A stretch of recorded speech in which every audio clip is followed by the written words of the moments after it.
सरस्वती पुत्र बाल किशन जी मृत्युलोक ने छोड़ गए। सरस्वती पुत्र बाल किशन जी मृत्युलोक ने छोड़ गए।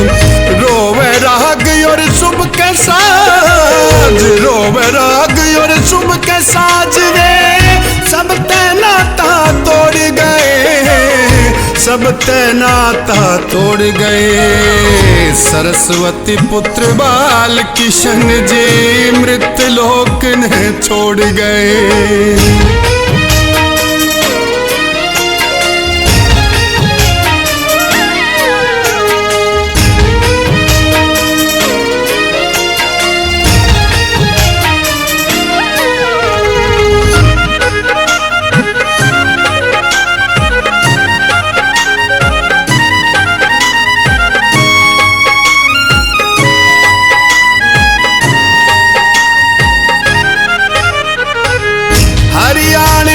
शान बसे थी गाम जुए में, थोड़े दिन का साथ लिखा था हमारे भाग मुए में।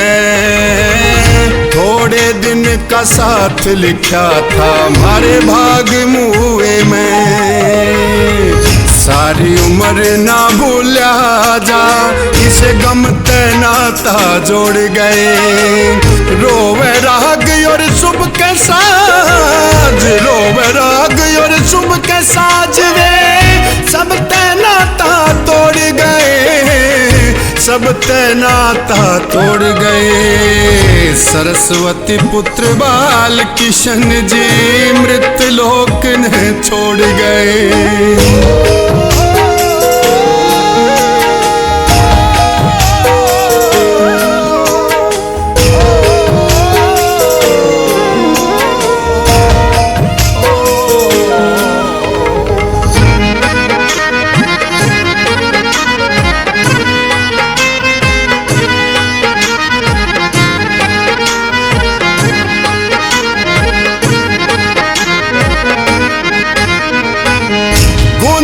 करती सवर लहरिया वे भी होगी से खामोश। जिन बेरा लग गया वो है रोया, दिल के अंदर छा गया रोस। बेरा लग गया वो है रोया, दिल के अंदर छा गया रोस। जिस साज पे उंगली नाचा करती उस ते भी मुंह मोड़ गए।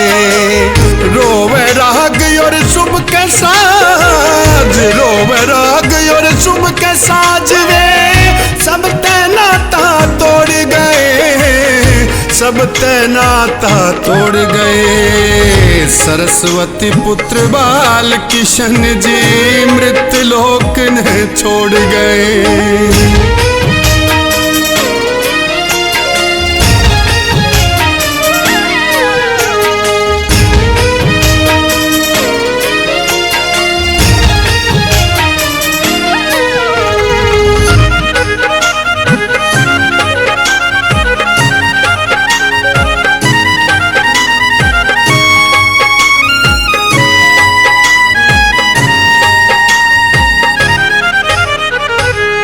मुरली वाले में मन बस रहा था, रटा करे थे राधे श्याम। करके मेहनत पागे रहमत खूब कमाया जग में नाम। करके मेहनत पागे रहमत खूब कमाया जग में नाम। हरि किशन के अपनी कला का करके पूरा निचोड़ गए। रोवे राग और शुभ के साज, रोवे राग और शुभ के साज वे सब नाता तोड़ गए, सब नाता तोड़ गए। सरस्वती पुत्र बाल किशन जी मृत्युलोक ने छोड़ गए।